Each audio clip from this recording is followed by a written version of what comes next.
The Short Game is listener-supported on Patreon. If you'd like to support the show and join us on our Discord, head to theshortgame.net or patreon.com/theshortgame.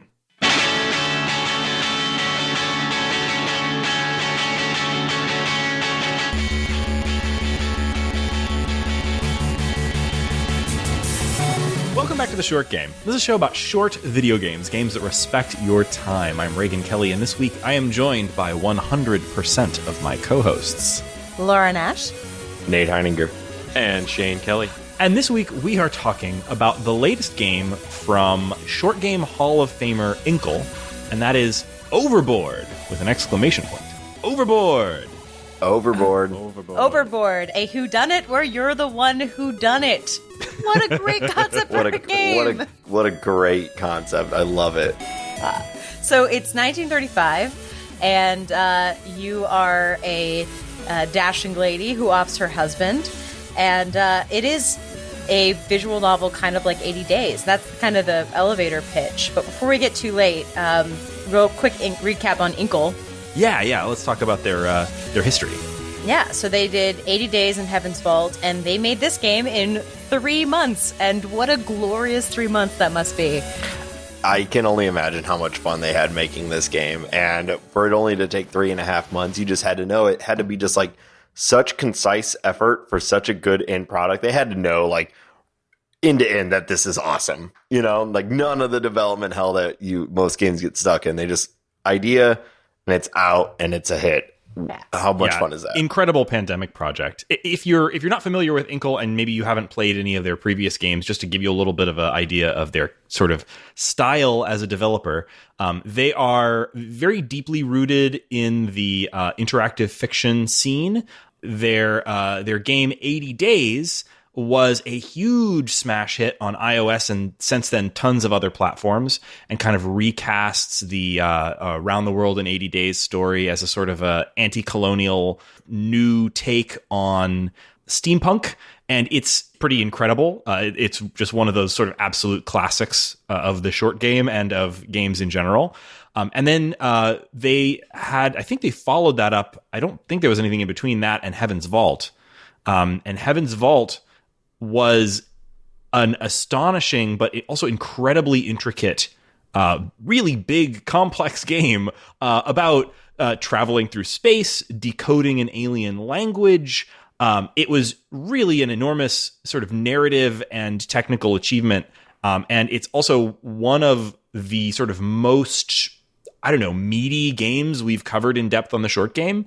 It was determined ineligible for end-of-year consideration for the Short Game Awards because it was actually a long game. Yeah. Which, what a blow to the games, award it was that shelf. And Hades, but we gotta have our ethics. We're very sorry, Inkle, for disqualifying you, but that game really did whip. And I mean, if you go back and listen to our episode on it, like we talked endless sugar about it. We all loved it. It was incredible. Yeah, and. So this is a return back to kind of the 80 Days form. It's written in their language, Ink. And like 80 Days, it's available on everything. You said, I played on iOS, but it's on Steam, GOG, Switch, App Store. Again, how do you put out something in 3.5 months that's on that many platforms is mind-boggling. I think they've just gotten really, really good at this style of development. They knew what they were trying to do. Yeah, and last piece of little admin before we get into the nitty-gritty. It's $6 on iOS and $11 to $15 elsewhere, and each gameplay is 30 minutes to an hour, depending on what you're doing. There's a clock running, but you keep going and going and going. I would say 3 minutes to an hour. 3 minutes to an hour. I did lose the first time I played in about 2 minutes. Yeah, so let's not mix it up here. Yeah, and it is designed to be extremely replayable. So when we say that the gameplay session is, you can start to finish playthrough from the murder that begins the story to the either escape or capture of the murderer, your main character, might take anywhere between that's 3 minutes or up to about, for me, I don't know, 45 minutes is probably the longest that any one particular run went. But it's meant for you to play it several times to kind of discover not exactly an optimal route. But you have, obviously there's the initial goal of like, how do I get away with this? But once you've figured out how to complete that goal, there are many, many other fun things to try to do while replaying this narrative. Yeah. Will someone take us back to the first night, like what the actual crime is? Absolutely. So fundamentally, this game is a murder mystery or a whodunit, but you done it. You did the murder in the opening scene. Your character, the player character, is Veronica Villensley, who has just pushed her hapless husband off the side of a boat, the SS Hook, in the middle of the ocean, an Atlantic crossing. The year is it's in the years just before World War II. 1935. 1935. And you wake up the next morning having committed this crime, and then I guess gone to bed. Fell asleep on the chaise. You fell asleep on the chaise. Does lounge. anything make you more tired than hoisting your horrible husband over the railing? I also, Look, I love. There are dolphins in the sea below. I love the intro. Where The intro's so good. They do something really interesting before we jump in. Because every time you restart, at least for the beginning, the intro is like slightly different. But they have a voiceover, and then they also have text on the screen, and the text on the screen doesn't actually match the voiceover, and it's really interesting. They do it every time. It changes over time. Yeah, they mix it up. Yeah. And the thing that you're doing in this game is you're trying to cover up your murder. And so fundamentally, you're just trying to get away with it. And that means, that can mean different things. There are many, many paths through this game. This plays in the kind of interactive fiction or maybe more visual novel style where, you're constantly being presented with little choices around interacting with the other characters on the boat. And I can't wait to start talking about those characters because that's where the meat of the game is. But you choose everything you do, and you can choose from scene to scene to go to all the different locations on the boat. So you can wander through the boat, collect different items, and use them to basically try to get away with it. And the first time, you almost certainly won't. Unless you're Nate. You know what? I wasn't even gonna say it. I stopped myself, and then you called it out. But yes, Molly and I won on our first turn. But even if you do get away with it on the first time, there are many, many routes through this game. There are varying degrees of getting away with it. So, fundamentally, you can, when the boat docks in America, just before you get off, this somewhat Sherlock Holmesian character who's do you remember his name? He's a Sikh. I don't have his name in front of me. The Major. The Subedar They just refer Major. to him as the Major. Subedar Major Singh. That's right. Singh, thank you. Thank you very much. I need to have a list of characters up, but he tends to kind of at the end of the day or when bodies are discovered, whenever it becomes necessary, he pulls everyone together into one room, and there's kind of an interrogation where they basically present what evidence they have, and some decisions are made, and that scene is often really tense because you have tried to set up all of these little details covering your tracks in different ways. And, now you're going to see how it plays out. And you'll get a final scene usually where either Veronica is locked up in Sing Sing or she's gotten away with it. It's such a good touch. I love that it's Sing Sing. And you even get a little... Yep. You get a little scene at Sing Sing. It's so good. There's so many little touches to this game that are wonderful.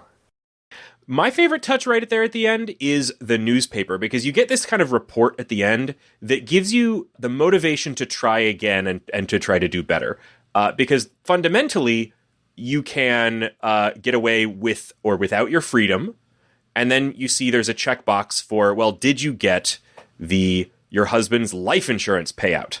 Because if if he's believed to have committed suicide, then, or if you're believed to have killed him, then you don't get his life insurance payout. And so really that's where I think the true game begins. It is relatively simple to run around the boat and hide any of the evidence of your crime, but it's quite another thing to find a patsy who you can put the crime onto. And then there's even more layers to it that once you start getting past there, and I don't want to spoil anything, once you get past there are further layers of scheming and framing that you can get up to. Yeah, every single character in this game has a secret. You're the murderer on the boat, but everybody has a secret. I saw somebody on Twitter, and I'm not sure who, and now I wish I could credit them for this I think, a bit of insight, but this game felt to me a lot like a sort of text-based version of an immersive sim. Because, if you played, immersive sims, there's always this sort of layer to it where, like, yes, you're just trying to get around and, like, fight enemies or whatever, but usually there's also, like, you're learning people's backstories and secrets by finding things like their notes, and, you're sneaking into places, you're finding things like codes to doors, or figuring out how to make it through a space in creative and interesting ways. This has a lot of that. So, for example, there's rooms on this ship that you can't go into. Well, how do I get into that room? There might be multiple ways to either get a key to that room or to convince someone to let you into that room. Every single character has secrets, and there's multiple ways to discover those secrets. Maybe you can get that information out of one of the other characters. Maybe you can threaten that person. Maybe you can sneak into their cabin and look through their things.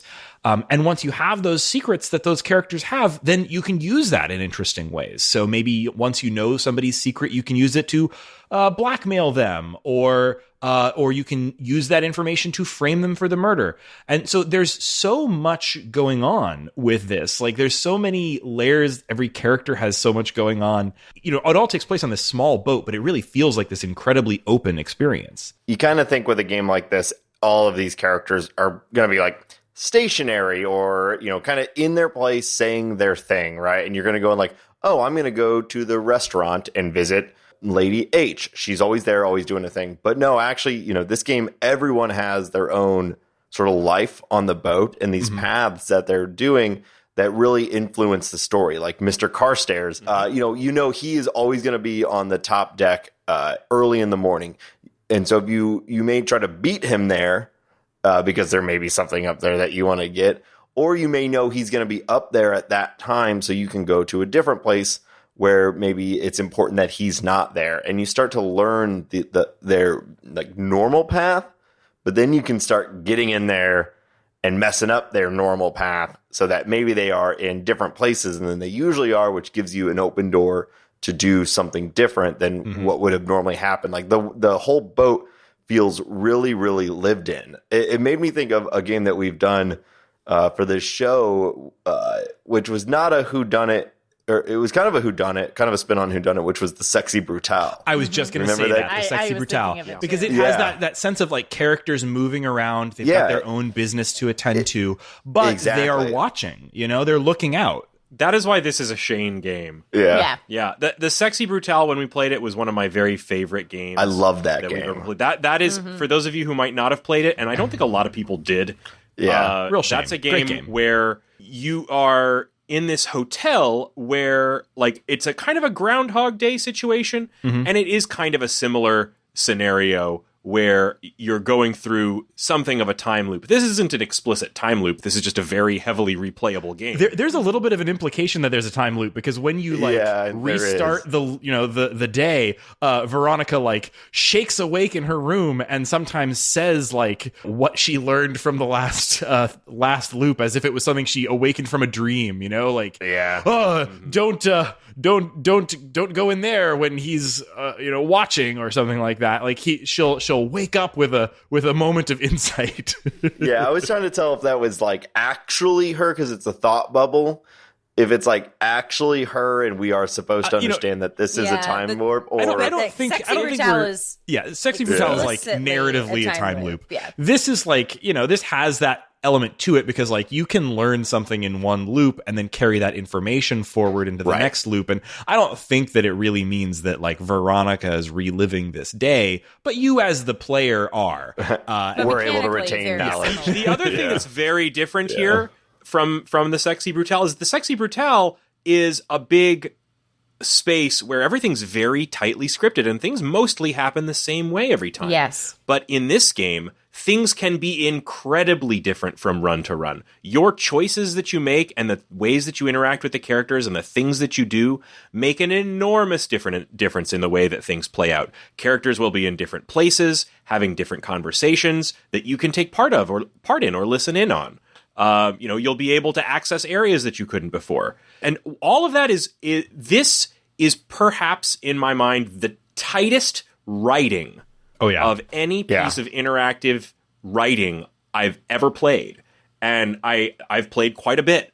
And so this is maybe one of my favorite pieces of IF of all time. Part of that is the presentation, but really I think this comes down to John Ingold, who is the writer and creative director. There is a reason that I think this guy is the best narrative designer out there.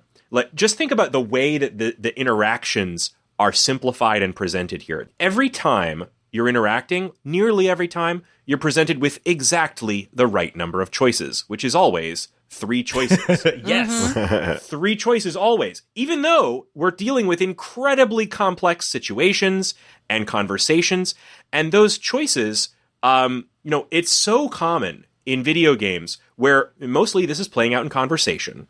It's so common in video games for those choices to be the classic BioWare choice where it's the good answer, the good guy, the bad guy, and the dick. And the fourth one, which is, I don't want to talk to you anymore. Yes.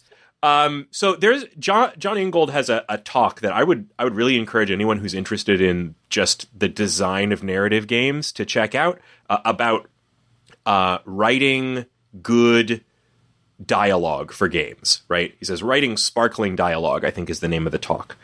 And he said something that I thought was kind of really, he said your basic answers shouldn't be that. They should be you can kind of default to accept, reject, and deflect instead, right? And so a lot of the circumstances here, one of the most fun things about the dialogue in this game is how it almost feels like you're constantly being it's constantly trying to trap you into incriminating yourself. Yeah. Right? Yeah. So The dialogue is tempting you. It's very... Yes, the characters will always remember what you said. When you get to that scene at the end, they'll call you out if you said that your husband was with you this morning. Yeah, right? there's like little dialogue options in this that say things like there's several options where you can say things like my husband was a good man or something like that. And if they, if you had previously told the character that you didn't know where your husband was and you thought maybe he was out walking the deck and then later you said he was a good man, they'll notice that you said that and think, wow, does she know something that, she does know that he's dead or something like that. These are the kind of choices that in games almost never matter. Dialogue choices in most games do not matter. And in this game, every choice genuinely matters as you progress towards that ending. And so you have to really think. And on top of that, the dialogue is well written. It's full of subtext. It's punchy. It feels like fun 1930s like detective novel dialogue. Yeah. And I've been reading so many Golden Age stories recently. There's an awesome podcast called She Done It, and I joined the book club over the pandemic. So I've been reading a ton of things outside of my normal just Agatha Christie. And they have taken the flavor without all the baggage. And so it feels very light and jaunty. There's jokes about the time period, but it's not feeling like it's weighed down by it. I love, in any other version of this game, the Major Singh would be Hercule Poirot. He would be the main character, and he's just as well written as if he was the main detective. Like every character, because you could be trying to pin a murder on them, they have to be just as well rounded as the next. It's not like some of these games where only 2 of them have any development and the rest are red herrings. And they all have pretty deep dialogue trees if you just want to go and get to know them better. You can almost always get into a room with one of them and just keep asking questions. And like the Major, you can get really deep into their war history and like their experience in the military by just continuing to ask like more and more probing questions. And you can do that with, I think, every character. You can just spend time with them, learning more and more and more about them, which is sometimes useful. But these runs are so fast that it really just feels like, oh, that was the run that I really got to know the Major. I did a shit job of actually getting away with the murder, but I have a better understanding of that character. Maybe that will help me, in a future run where I'm, trying to avoid the Major and I know kind of what his whole deal is. You also get to know them differently, whether they like you and they don't like you. Like, the characters are complex in how they play out as well. Like, and you can find out a lot about them, and then all of that information is useful to you because all of these characters are interacting with you and each other in believable ways. Like, there were times where I was playing through this and I was trying to get a certain outcome, and I had what I thought had, like, mechanically, I had lined I'd planted the clues in the right places. I had made sure that certain people wouldn't be present in the final accounting of my deeds.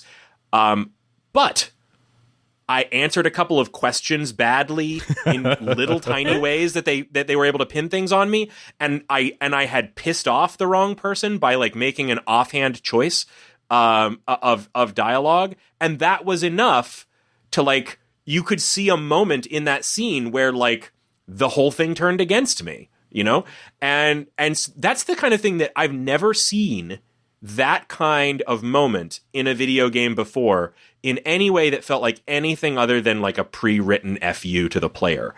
But this, I mean, the only thing that has been like predestined for Veronica, it feels like, is the fact that she killed her husband last night.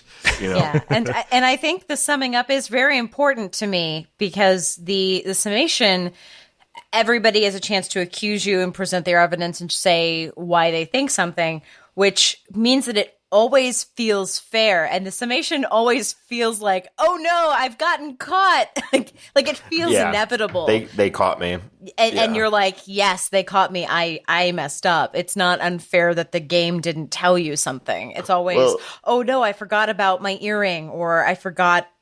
Yeah, I mean, let's also be fair here. Veronica is a shit murderer. Oh, she's terrible. And if it isn't for this, if it isn't for this, like, she's not she's so not bad. Moriarty, no, there is so much evidence. You are really bobbing and weaving through this game, like trying to get away with it, and she's it makes not it really just a shit killer at killing her husband. Like, you can kill other characters on this boat as well, and it's almost always a fun and funny thing to try to figure out how to make it happen. Like, there's so many options in this game, just trying to figure out, like, okay, if I wanted to, so like any character, like, you might have all sorts of goals. Do I want to kill this person? Do I want to convince them that I'm innocent? Do I want to tell them that I'm guilty and get them on my side? Do I want to have sex with them? All of these options are available for many of the characters, and it's just such an incredibly open possibility space, and trying to figure out how to, like, set up the scenario where, like, you get that golden set of choices where, like, yes, finally I have the opportunity to sleep with this person or to kill them or whatever it is that you're trying to do. It's so fun to just sort of, like, try stuff. It's setting up like a Rube Goldberg of decisions. You're like, all right, I've gotta go here to set up this thing, and then that will allow this person to be here so that I can sneak behind and do this thing, and then you accidentally tell them that you were with them this morning, and then they get you. Yeah, because this is objectively a small game, but I really want to know how much script went into this game, because it must be like an absolutely an enormous amount of script for such a brief. But it's thing. also But small. That being said, I think I love how how much every dialogue choice feels like an actual thing Veronica would say. They're all in character. So it feels like every time there's a dialogue choice, you are choosing between three things you want to say. And I think that is incredibly rare in games because often it is two choices that are out of character for this playthrough and a third choice. And this time you think any of these are real options for it, and you might mistap or you might make a stupid decision because it sounds funny in the moment, and then your run is immediately So over. that's what I was going to say is they tempt you because you'll be like, all right, I'm playing the like aloof, coy, you know, like, I don't know where my husband, do you know where my husband, you know, like I'm doing I that love character my this round. husband. Yeah. Where is my, and then you get a dialogue choice. It was like the filthy bastard deserved it. And you're like, oh, that looks He fun. did, though. Like that looks fun really to did press, too, though. you know? And so like you are tempted, to like blow your whole cover with these fantastic choices. And real quick, word of advice, don't put the game down mid-session. Like bank like 30 minutes to play because you want a recipe for forgetting what version of Veronica you're playing in any given run. That's how you do it. Put it down and then pick it up because because I'll like do not remember like, oh shit, where did I say I was this morning? You know, what did I say to the steward? Those things all matter. Couple quick little things just in terms of like the features and everything. One of the things I really appreciated about this that I didn't realize was there until I'd been playing for a while was there is a rewind feature that you can retry any scene. So if you accidentally tap the wrong option or, something goes slightly awry in your like perfect playthrough, there's an option to reset the scene and you can do it once per scene. And so if, you go down that wrong path, you can do that. And you can also just reset the day back to 8 a.m. at any point from the menu, which I found that really convenient. If you're trying to achieve some very specific ends, then, you can retry things as you go. And also there's a feature where it will show you what you chose last time. So if you hit, this does have scenes, if you happen to be, on the main deck at 9 a.m., you're going to have a scene with Mr. Carstairs at that time, and that scene is going to give you a pretty prefixed set of options with Mr. Carstairs. But if you're in a scene that you've experienced before, I think this actually extends through multiple playthroughs. Like if you're in a scene that you've experienced before, whatever the last options you chose during that scene are going to be highlighted in green, and it's got a very visual. It really is, and it's got the very visual novel style like skip or advance button that if you just want to like play out the scene exactly the way that you've seen it before and you don't want to make any new choices, you can hold down that button and it'll rush you through the scene, showing you each option and auto picking them as you go, unless you come to something that you've never seen before. Yeah, but there's a really cool feature to that I haven't seen before in this fast forward, which is it will, when it comes to the choice, it will temporarily slow down the fast forward and give you a progress bar through the buttons so you can stop on any choice, and then it will fast forward through the dialogue. So it's like, do you want to change your mind? Okay, no, go. One of the things they say about this game on their page in terms of marketing materials is next gen visual novel, and like, God, I hope so, because this is like, this feels so like the smooth. Future of the visual novel format. It almost feels like it's gone past it to being its own new thing that's not a visual novel. But I mean, this plays like a visual novel, but it's doing all of these incredibly smart narrative and technical things that the visual novel genre just like wishes it could do. This is absolutely the result of someone who is absolutely at the very pinnacle of this almost totally new field of narrative design, who is writing a little passion project that feels in many ways like a showpiece for what Inkle has been doing in terms of creating new tools for creating exactly this kind of material. And like, I think this kind of structure of the scenes that you were just talking about, it's worth pointing out that like those kinds of little scenes, like that scene in which Carstairs gives you the earring, right? That same scene is going to play out multiple times. It's going to play out a lot. It can happen in different places. It can happen in different contexts.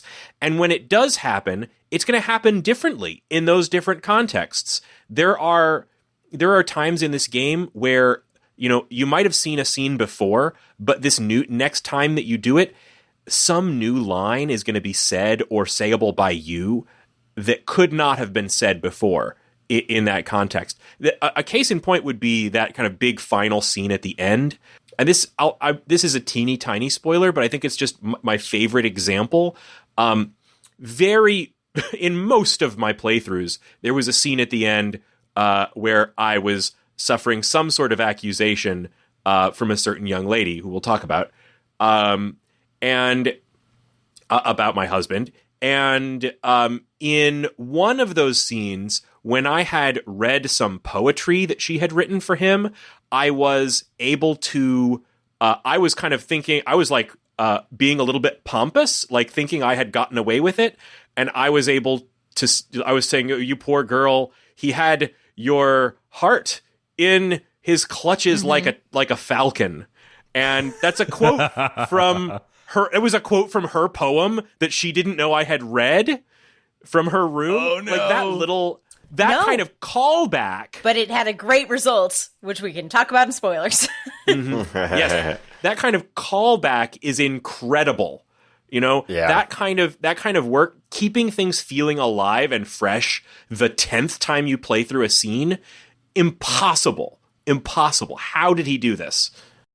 It's a whole incredible team. I know that John Ingold is like an incredible narrative director and at the height of their powers, but like this is a team that like I can't believe they did this in 3.5 months during a pandemic. Like they had to have so many playtesters like just play this for like a week straight and tell us where it doesn't work because it is perfect. I can't. They should never return to the office. Yeah. You know what should happen is Inkle should another get together. Pandemic, and then we get another one of these. Not too soon, Reagan. Too soon. Sorry. You know what should happen is Inkle needs to get together with the person who created Knights of San Francisco and that whole crazy combat system. Get them together and make like the perfect, interactive fiction visual novel game. Combine Inkle's narrative design with that sort of combat. That would be awesome. Make the perfect game. That would be really cool. I don't know how much more of this I can talk about without getting into spoilers. I can talk about one more thing. It's Laura's fashion corner. Oh, good. Hey, it's been a while since we've had this segment. It has. I think it might be 6 or 7. We do not tend to do a lot of clothing based things, but close your eyes and think about 1930s on a big cruise ship. 99% of people are going to stick everybody in evening gowns and tuxes, right? Like like that's the cliche. They actually put everyone in sportswear, which is or uniforms, or like the old lady's wearing a fur, which is correct, and you are wearing this little like knit sportswear outfit, which is very late 30s, and it's like something that would have been like just come out in 1935, and then the poor girl is wearing something that's more like from 1933 because she's kind of tacky. And I was just like, yay, someone looked at like 1930s sportswear and put it all on this deck. There's only like 8 or 10 characters, but they're all correctly dressed for the period and they look great. So it's that attention to detail and great call out. It's awesome. No one wears Veronica's outfit in like 2020. No one is wearing a full knitwear polo shirt with like extra jaunty lapels. Like it's like no one wears knit polo dresses, but they did in the 30s, and that's what you're wearing, and you look great. It's a good look. It's a good look. I love the character art. It's all very like I don't know how you describe this style. It's very bold lines, cartoonish, but not like a standard cartoony style. It's graphic in the like sense of the like 2 or 3 color like per item graphic sense. It's graphic like a 1930s advertisement for going on a cruise ship would be. But it's been softened and rounded where they would be kind of pointy and jagged. This is very rounded to make it look more modern. So they've taken the coloration of the 30s and brought it to a modern style. Like super flat Art Deco, maybe? Yeah, it reminds me of the art from 80 Days while being a little less intricate, which is fine. I feel like this is like they managed to land on a style that allowed them to get a lot of things like facial expressions in without needing a lot of poses. And so I think there is a sort of an efficiency element to this particular art style. But like when it needs a picture, it's got one ready. And so like, you've come to some bad end, and there's always a really fun thing to look at as you groan and scream. I really like it. I think the way they also do some dramatic effect with it. So like it definitely has that sort of graphic novel aesthetic to it, where there'll be the Veronica will be on the left hand of the screen. There's a thick diagonal line cutting off her segment of the scene, and then in the middle of your screen will be like the area that you're at. So like, a shot of a cafeteria or a shot of like a smoking room. And then there'll be another hard diagonal line and the character that you're talking to on the other side. And then if something dramatic happens, it'll like flash and there'll be a new character over on the other side, or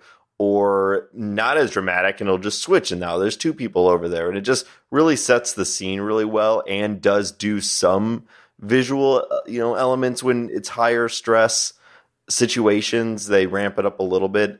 I thought it was super effective. And then all of this, again, with the understanding that they did this in 3.5 months, it's like this game looks way better than it needed to. They could have released this as a more IF comp style thing where it's text on a screen, and I think we would still be talking about how impressive this game is from its writing and narrative and choice-based elements, let alone the super polished well realized UI and good graphics. Yeah, I was just going to say the UI. The UI is extremely polished. Like the little cross section of the boat that lets you, move around, the way that it illustrates how much time you're going to move. It's going to take to move from one place to another. The boat tells you everyone's location, and also whether or not those people will still be there by the time you're able to get to that location. Yeah. And so also smooth. when you tap on a place, Veronica on screen says something about that place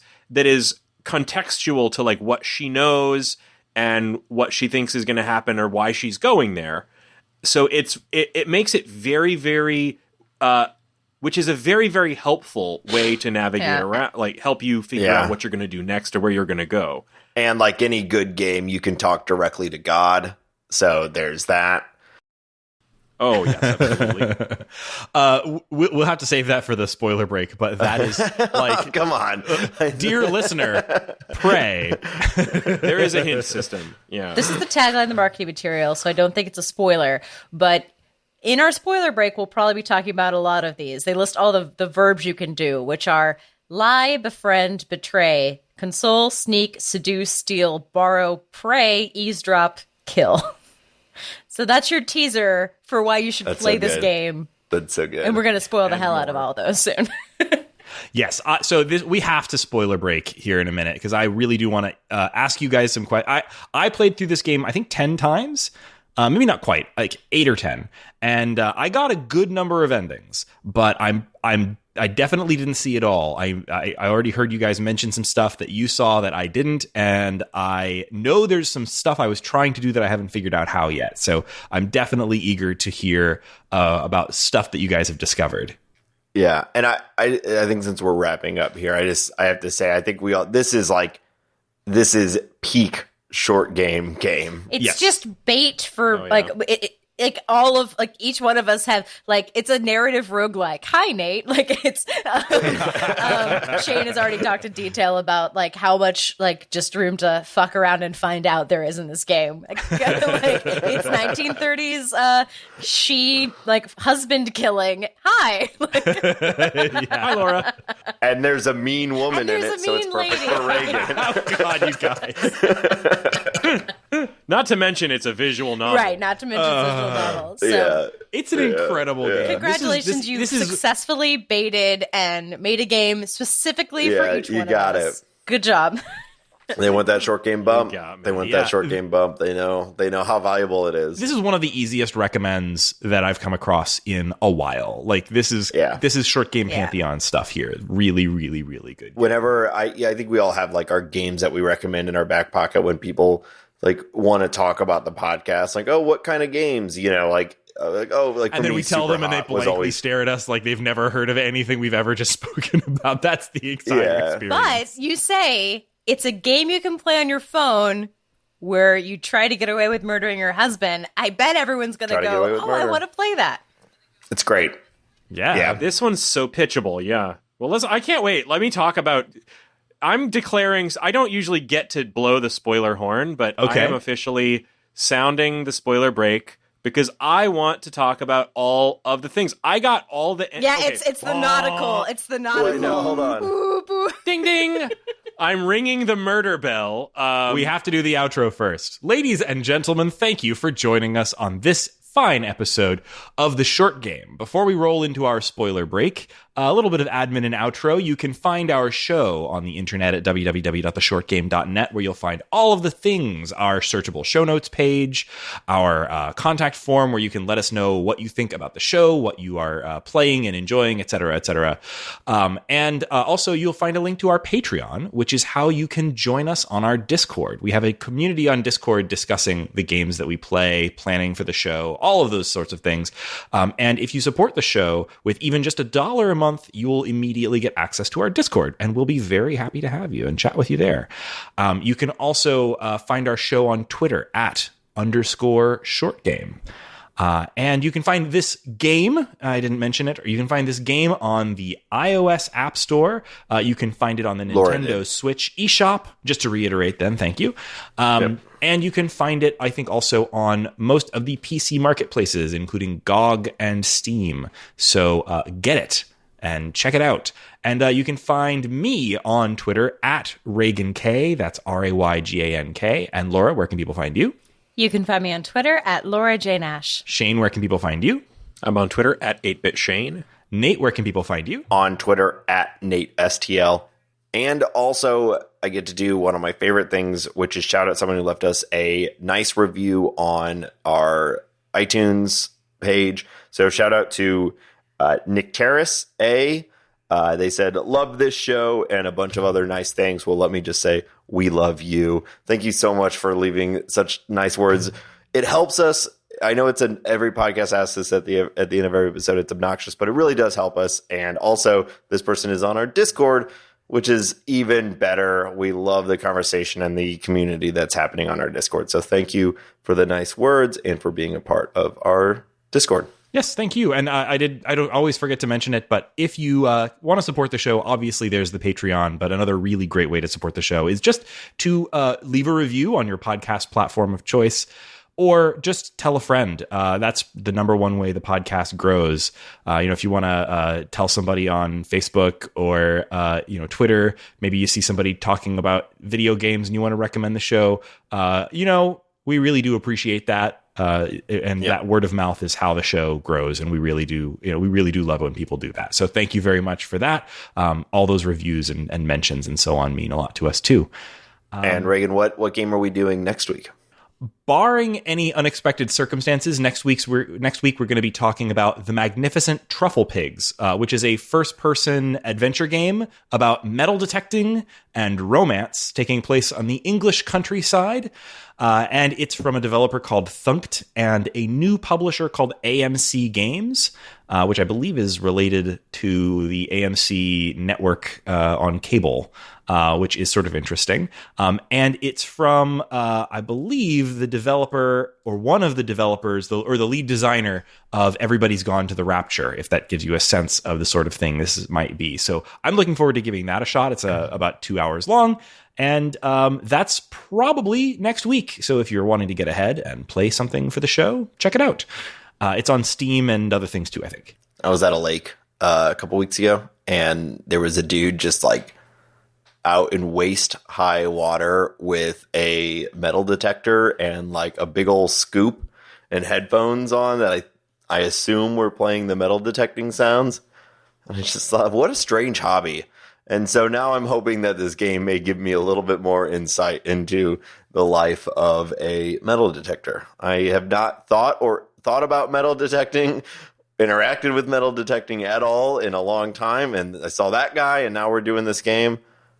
Maybe I'm going to start metal detecting. I don't know. Maybe you should watch the detector. Who knows what's down there? Someone's got to detect that metal.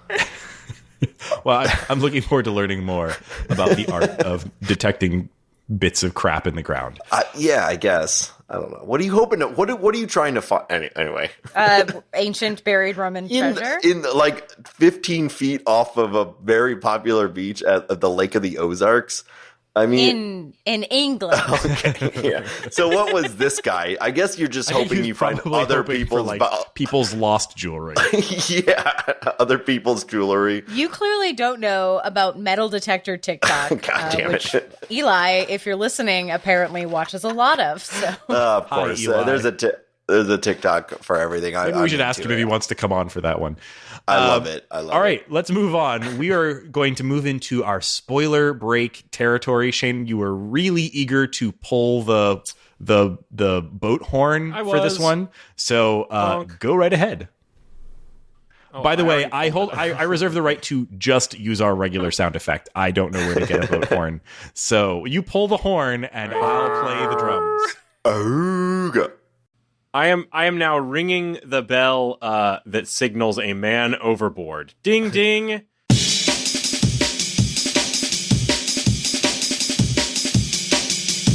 So yes, I really am excited to talk about the different routes through this game. This is one where I was really interested enough to try to get all of the not necessarily achievements. There are achievements that you can do on some of the versions of the game. But all of the main endings in the game, which means not only getting there are three, and there's I think a fourth kind of very secret ending. There's the getting away with it, and there's many ways to get away with it. So that is keeping your freedom. Then there is keeping your freedom and getting the insurance payout. And then on top of that, keeping all of that insurance payout by stopping a blackmailer who was a real twist. Ends. No loose ends. Yes. But I think maybe the best way to go through this game would be to start by talking about kind of the start of a run, the typical day, and then just talk about all the characters. Because really this is character based. So my question is, knowing that suicide is not a way towards insurance payment, can you accuse everybody of murder?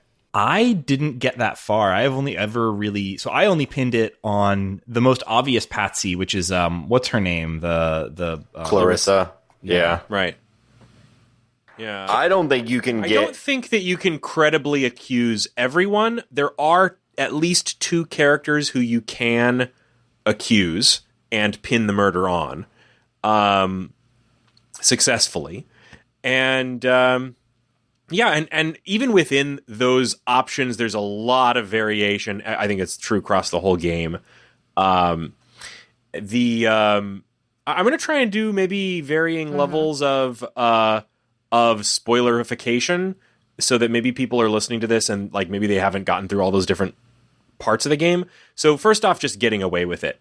When you get up in the morning, you yawn and stretch and think to yourself, oh, well, I'm going to get ready for the day. You're in your room. You can immediately leave, in which case you have a little bit more time to get to breakfast. I should say, the steward comes and knocks on the door, and this wakes you up. The steward is a little teenager with he's a little cherub, and he comes and he knocks on the door, and you can there's a complex interaction you can have with him. You can have him come in, you can keep him out in the hallway, and you have immediately presented to you the chance to incriminate yourself in a variety of ways by saying that your husband was with you last night, or is with you now, or by pretending to be your husband through the door.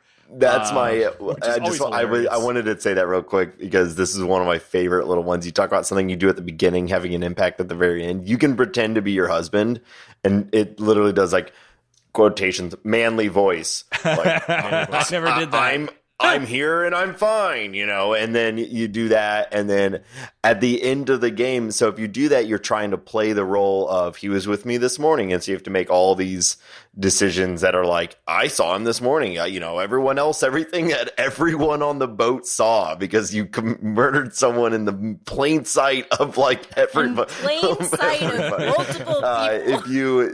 But at the very end, the steward will come in and be like, well, I spoke to him.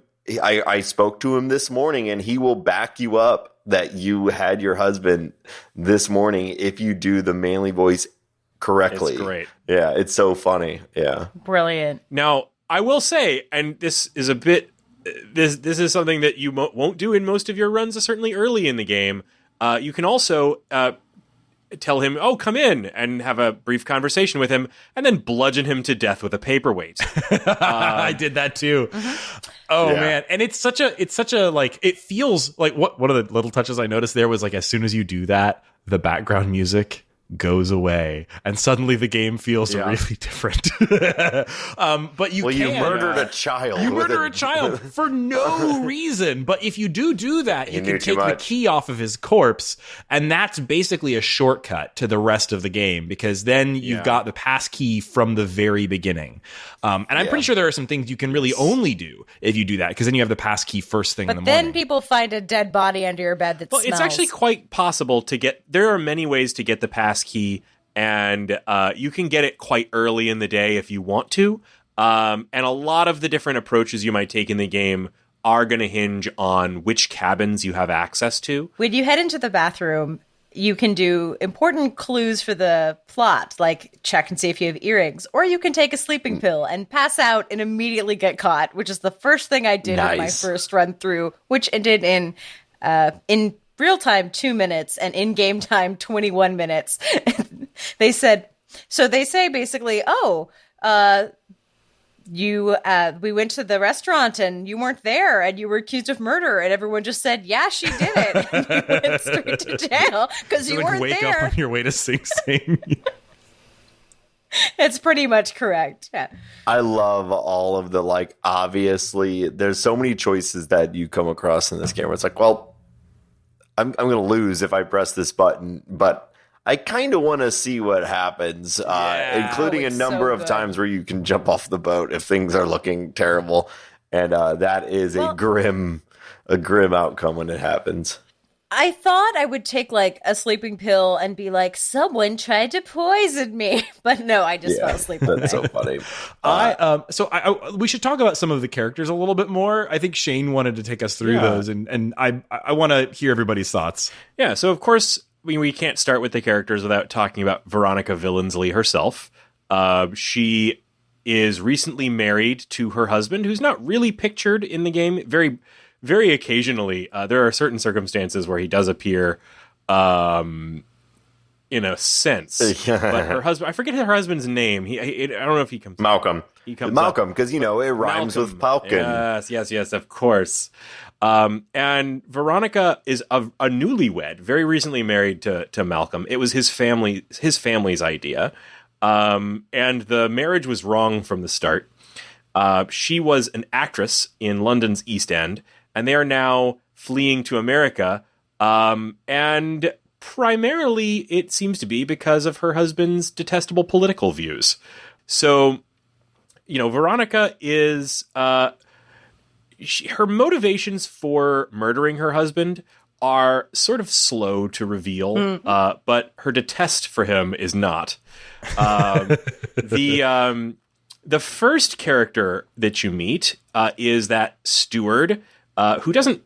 He's more of a functional character. He's kind of funny. You do get a few nuggets of character about him, but really he's just a kid who exists to wake you up in the morning and show up in a few certain scenes.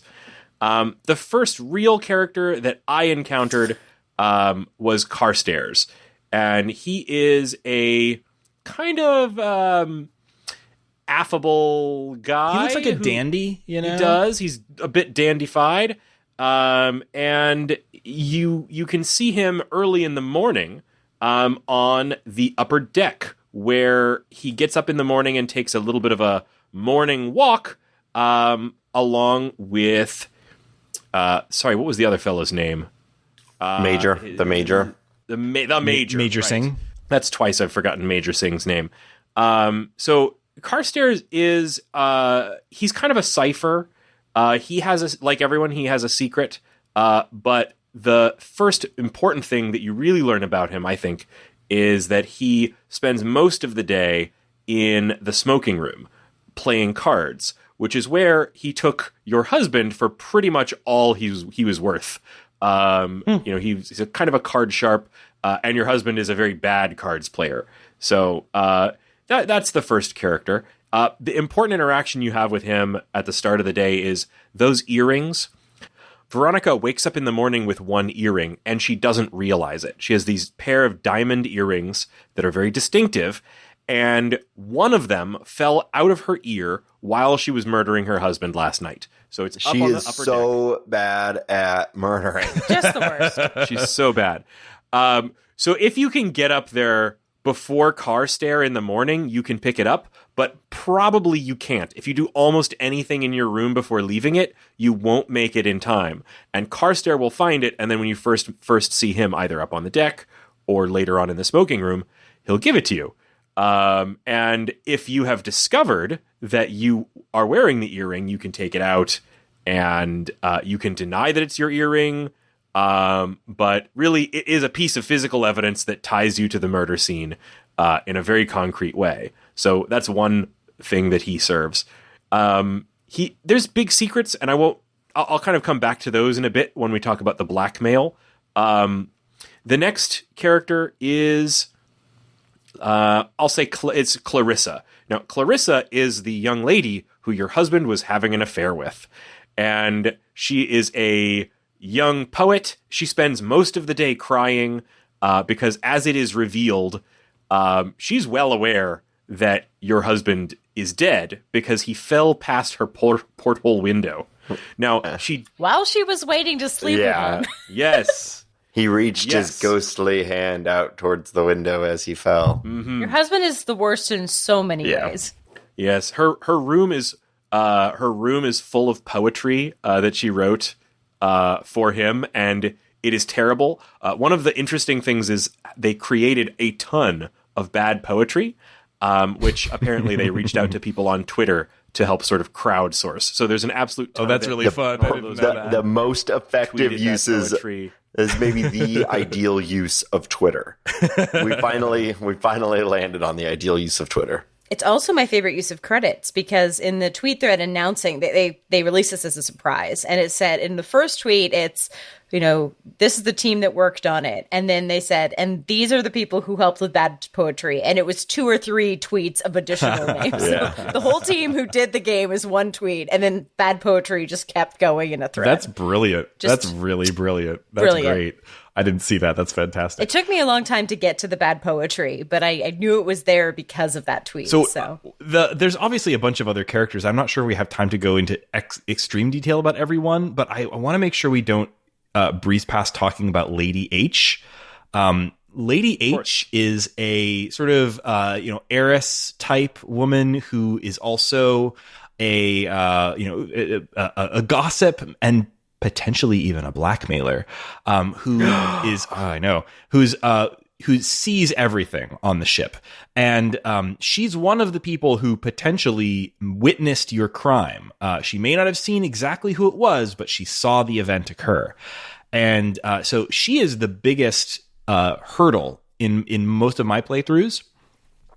First of all, she's eager to turn you in unless you find a way to like cloud the issue of who did the pushing. And then if you do successfully get off, she will blackmail you and she will take you for all you're worth.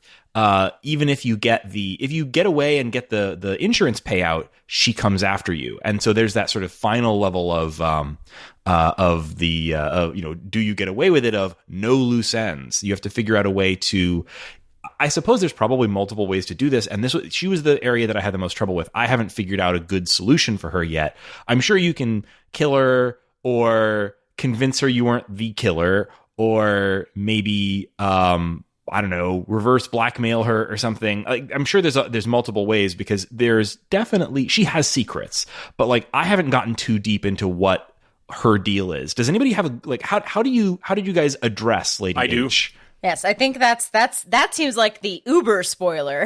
Yeah, that is. So this is one of the things that was hardest for me to figure out in the game.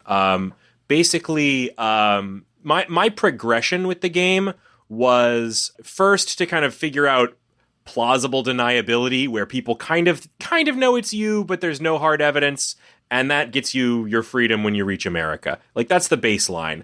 That mostly involves just dealing with the earrings and not incriminating yourself when you talk about your husband throughout the day. So you can mostly deal with things that way. The level up for your cover up is to throw the blame onto Clarissa, because Clarissa is a pretty easy patsy here. Mm-hmm. She was obviously entangled with your husband. That's easy to prove. She's a little bit emotionally unstable. She spends most of the day crying and running around.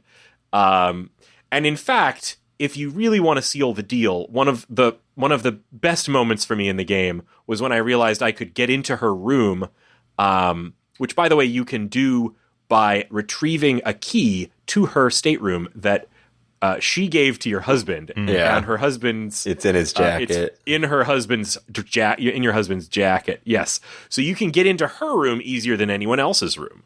That key is just waiting there for you. So you can get into her room and take some of her poetry, and then if you confront her about her affair with your husband on the by the railing where you pushed him, and you start reading the poetry to her and tell her, me and my husband and I, we read this and we laughed at you. And you just keep reading the poetry to her, just reading her all the bad poetry. She eventually will throw herself over the side. That's so horrible. And that's a very effective way to blame her.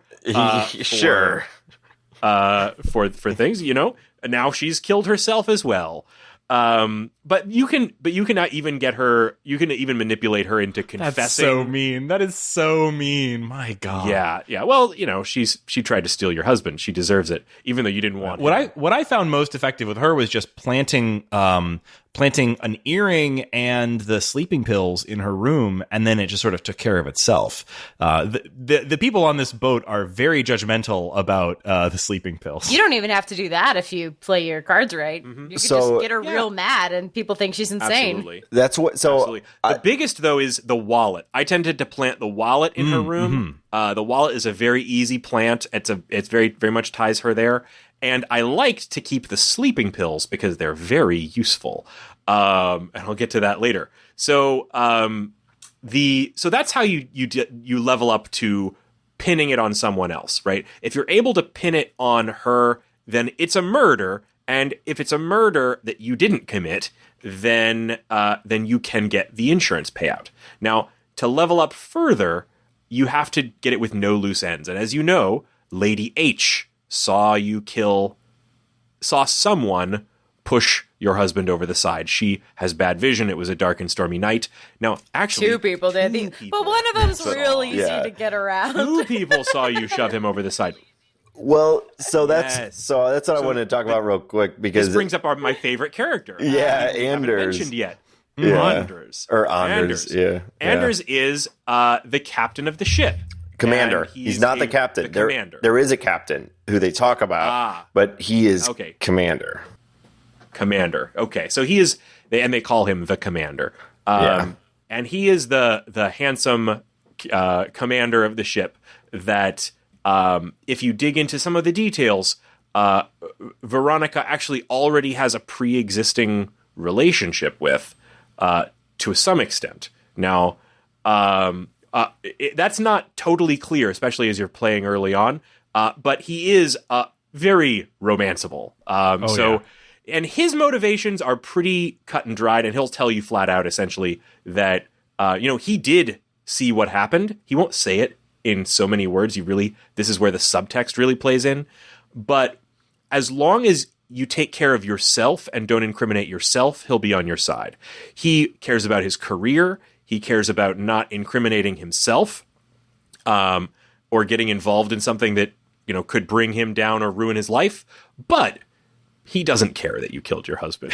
He's into you killing your husband because he can hook up with you. He doesn't care if you kill anybody, frankly, which Not entirely which true. comes to play later. If he walks into a room where you have killed the teenage concierge or whatever the guy's job is. I pushed off. I knew Anders was up in the bridge where he can see down, and I pushed Carstairs over for no reason, just because I wanted to see what would happen. And immediately I push him over. And it's like bing, bing, bing, and then Anders comes down and he's like, "It's daylight. Like, come on, like what would you have me do?" I am not totally sure that that's what happened, because once we get into the last run that I did, I want to talk about a sequence of events that leads to some very unusual things. So that's at least for me, that's what happened, because I pushed him overboard, and I think it depends on who sees you, because I think if it's only the only Anders, gratuitous murder I did was the concierge. Yeah, Anders is I think the script is that he's always the person that gets sent to bring you to the little mock trial in the dining room. So I don't think. Yeah, maybe the regular. Maybe one of the other staff saw you from the. Yeah. Yes, because there's always someone looking down, but not always him. So, but anyway, I was talking about Anders and Mrs. H. Yes, because Anders and Mrs. H are the two characters who saw the crime take place. Anders from the Brick? kind of what is the name of that room? The captain's cabin, bridge, something like that. The bridge. Of course, I don't parts of boat. And the top part of the boat. And he also saw that Mrs. H was on deck and probably saw you, although you do not know that. Veronica does. And he'll tell you if you flirt with him. Mrs. H is the sort of person who you eventually discover. She's her initial character, the easy to read character of her. So first off, she's one of my favorite characters in terms of the structure of the narrative, because she's kind of a dark horse. She is a drunk. You know this. She starts drinking at noon. She is mechanically, in terms of the scenes that play out around her, very complicated, because most of the characters are predisposed to you in some way. Like Carstairs kind of keeps to himself, but he's friendly.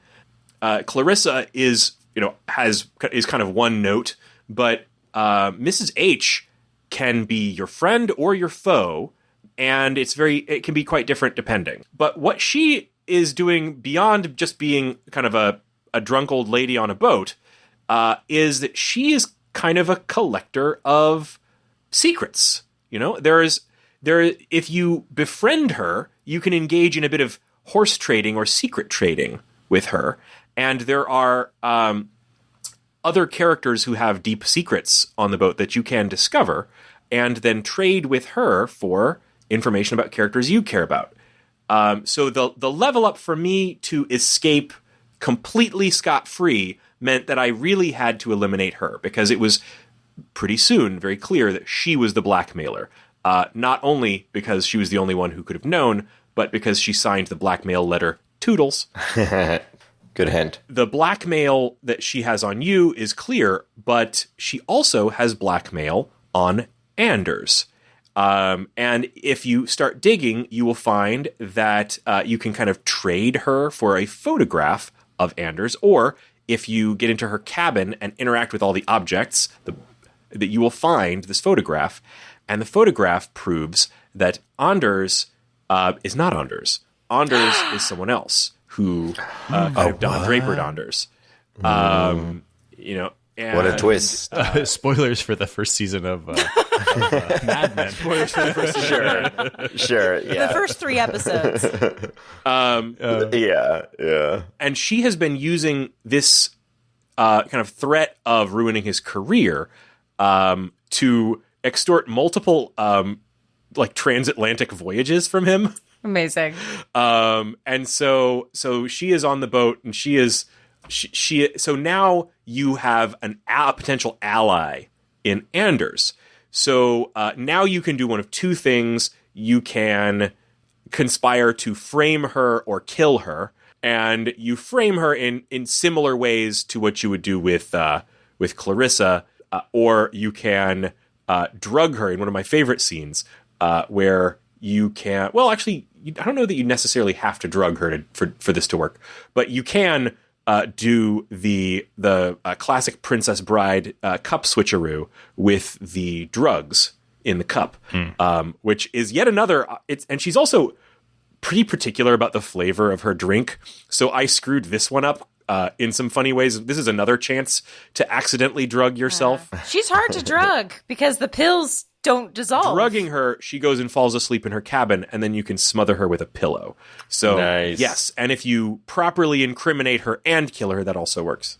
I had to switch cups with her, drug my drink, and then have her notice that her drink was my drink and it didn't taste right, and then she switched it, and then she just downed her drink. So that worked. Be careful in that scene, because you totally can drug yourself, which is not a recipe for success. That's so funny. I would love to share the experience that I had with Anders in our very first run. So Molly and I played this game together, which was a lot of fun, by the way. So if you like co-op games, like I basically screen shared the game up onto the TV and we made the choices together, and it was a lot of fun. And we basically did the whole first run just being like, because we never played before, we were just doing the whole like, well, I don't know where he is. Do you know where he is? And we just ran around the boat trying to be like, I don't know where he is. Well, you found that other. So mad. You found that other earring. Well, thank you so much for finding it. Where was it? Malcolm would be so. I don't know how he got there. Yeah, Malcolm would be so mad. If we've learned anything from politics in the last 4 years, if you just deny everything, you kind of just get away with it, right? So that was our mind. So it was just deny. And then we went and visited Anders, and he's like, I saw something. And we're like, well, isn't that interesting? What did you see? And he's like, I could clearly see what happened. It's like, oh, wow. And we basically played the entire run like absent like that. And it all came down at the end, and Anders, it felt like out of nowhere, stepped up and was like, I saw Clarissa kill. And we were like, what? Hell yeah. And we got away with it. And so I think like, what was interesting to me is the next run, our second run, the little intro newspaper. At the beginning, there's a newspaper that, tells you, sort of sets the scene a little bit. The intro newspaper said like, Miss Billingsley has been seen in the arms of Commander Anders, and I think that like they only gave us that newspaper because we've already seen, Anders like step up to the plate for Veronica, and it felt so out of nowhere, but I understood it better once playing more and understanding the characters. But we basically like stumbled by doing almost nothing. Like literally we tried to drug Mrs. H, but messed it up and just like ended up leaving with our not drank with a pill sitting in it, and like did nothing and got away with it. And I've been unable to win again since that one. You can have Anders turn against you if you schedule a rendezvous and then forget because you're busy talking to God about cheat advice and just don't show up. He gets kind of pissed at you, and if the circumstantial evidence is like teetering, he won't go. Be like, sorry. I actually, that's what I had. Though I had a run where I actually did meet up with Anders and have a little rendezvous in the cabin. It was great. We had a great time, and then at the end, I thought I had everything set up again, and he still didn't back me. I'm like, what did I do in the first game that made Anders back me so hard? In the second game, when we literally hooked up in the middle of the game, and he Anders will only side with you if he is sure there's no real suspicion on you. Yeah. He will not stand up for you against anyone else's word. That is the main thing. Like, but the rendezvous, one of my favorite interactions in the game that I discovered is in that rendezvous, and it's not the only way to get a pass key, but it is clearly the best way to get a pass key. So at a couple of times at breakfast or while he's on watch, you can go and talk to Anders, and kind of proposition him. And he'll tell you, I go on my rounds at 11:30, so I could drop by your cabin. If you have gone and gotten the key to Clarissa's stateroom and bring that with you to this rendezvous, afterwards, while he is in the bathroom, you can take his pass key, Wonderful. take the little red ribbon off of it, and put it onto her key, and then switch them. And now you have a pass key to unlock any room, any stateroom in the boat. Yeah, if you try to just steal if you try to just steal, I tried that interaction and just tried to steal his key, and he finds it and tuts at you about it. If you put it under the pillow, he's like, no.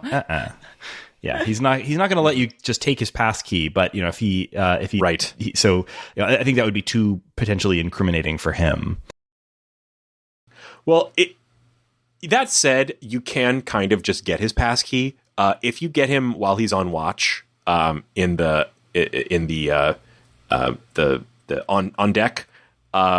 You can get him alone, and you just start reaching in his pockets. And if you're really persistent, you'll get it. That's amazing. Haven't we all been there? Yeah, you can really get handsy with him, and you can walk away with that key. Trust me. So all of this is very good if you actually want to get away with murder. But if you just want to kind of see what the game has, some of my favorite things I did was I played a full round of blackjack with a full deck of cards, like an actual game of blackjack. Didn't expect that. Inkle, thanks for slipping that in. And also, I got... If you're curious, by the way, just quick throw out there, if you are curious, if you go on the Inkle Patreon, you can see the ink script for the blackjack game. And you can find out if he cheats and how by it reading works. it. So not only can you play cards, but you also can get clubbed in the head with a cricket bat. Did you guys have other weird stuff happen to you when you played? I didn't have anything weird, but other than the whole game is weird, but nothing like that. But I did try a couple things that I just thought would be funny to try, and of course they all failed immediately. One of them was sleep as long as I can and then go to the restaurant and just eat food for the rest of the day. there is a, like, when you're in the restaurant, there is a constant option to eat something. And I thought it would be funny if, like, I couldn't have murdered him. I've just been in here eating all day, and it turns out, like, you have no backup. And you're just like, no, it wasn't me. And everyone's like, well, we saw you. We found your earring. We, like, da-da-da. And it's like, yeah, I did nothing to prevent this. So, you get thrown out. So just sleeping in and going to the restaurant, not a great move. And then the other one I tried to do was just stand on the upper deck and just hang out up there and just talk to whoever comes and just have, like, idle conversation for the entire day. Just like, oh yeah, I'm just up here on the deck. Don't know where my husband is, but just enjoying the view. I'm just what are you hanging up to? out at the scene of the crime. Yeah, that one also did not work. I also tried to talk to God for, like, as long as I possibly could, and you get some interesting things out of that too. But yeah, we didn't really explain the talking to God thing, which is one of my favorite weird things about the game. You can go to the chapel on the ship and pray, and God will engage you in conversation, and it's very funny conversation. Mostly, he hates you. That is very snarky. Yeah, I mean, I can't imagine. But he's also a help system. Yeah, that's true. He provides hints, which is really neat. A really neat way to present those. And we haven't mentioned there is a checklist of, like, things that the game says you kind of should try, like kind of a little mini quest system, right? Like, can I get Carstare on to help me? One of them is, can I get $1,000? A few different things like that. And yeah, the talking to God will give you hints for those things. In fact, talking to God is also a way for you to actually get some of that money, because you can steal from the tray. But the talking to God also led to what I felt was kind of the capper for the game, and the last thing I did in the game, which is, as you continue to talk to him, at some point you say something like, are you really God? And he's like, well, yes, or whatever. I was like, are you God, or are you the other one? And he's like, well, if I were the other one, here's what I would tell you to do. Kill everyone. And you're like, everyone? He's like, everyone. Even the steward? Yet no one is without sin, Veronica. It's so good. The steward has been peeping through peepholes. And you can talk about everyone, and he'll tell you why everyone deserves to die on the boat deserves to die. And so that's your last quest. Oh, and the font changes into like a red Gothic script. Yeah. And so that's the last little quest on the quest line is no one is without sin. Kill everyone. And here's how I did it. Oh God! I'm so torn. See, I'm like, do we actually want to spoil I'm so excited to do this, so I'm going to shut my ears because I want to figure this out. But it's really hard to figure out. But okay, so because there are some places where it kind of the last step in this is ready to F you over. But okay, basically here's how it works. Mostly you're just Shane, let's not. Shane, you can tell me all about it later. I think I should leave this as an exercise for the listener. Okay. Yeah. So it is quite a puzzle. If you want to know, if you get stuck on this, you can talk to me on the Short Game Discord. And I will. Find us on Discord. Or tweet me, or whatever. And I will help you out. I'm so glad we played this. This game was phenomenal. Just absolute top shelf thing, and perfect for this show. And I'm so glad that Inkle made it.